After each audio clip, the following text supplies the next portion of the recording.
The United Kingdom stands at a crossroads, its leaders sounding the alarm on a world growing more dangerous by the day. But as Prime Minister Keir Starmer unveils ambitious plans to make Britain battle-ready, a critical question looms. Is this a genuine push for security or a hollow promise undermined by indecision? On June 2, 2025, Starmer introduced the Strategic Defense Review, a blueprint to prepare the nation for conflict in an era of escalating global threats.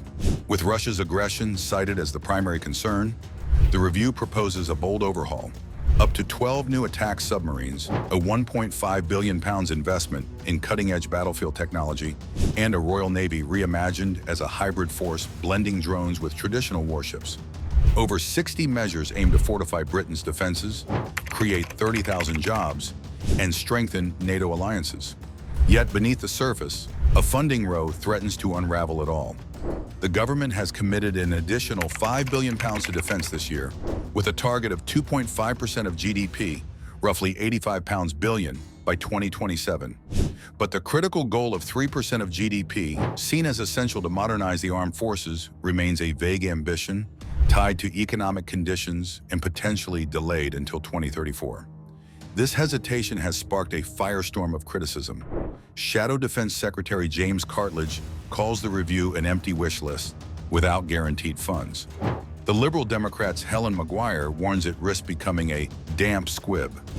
Analysts at Chatham House like Marion Messmer expressed surprise at the delayed commitment, given the urgency of the threats outlined. The review's own warnings paint a grim picture. Russia's war economy could swiftly rebuild its military might after a Ukraine ceasefire, posing a direct threat to NATO. Yet as Britain debates budgets, adversaries like Putin are mobilizing. Can the UK afford to delay when the clock is ticking? Compounding the challenge is a workforce crisis in the armed forces. Plans to expand the army to 76,000 regular troops by 2034 are ambitious.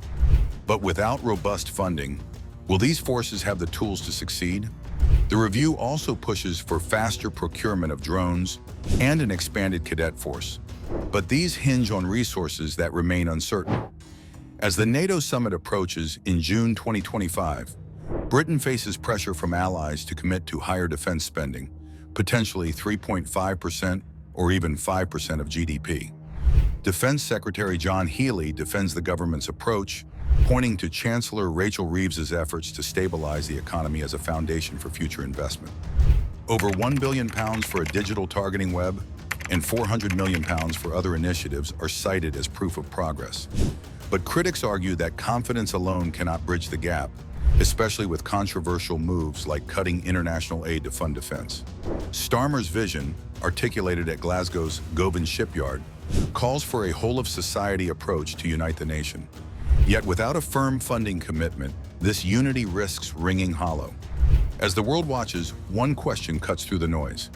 Can Britain deliver on its promise to be battle-ready, or will fiscal caution leave it exposed in a world on edge?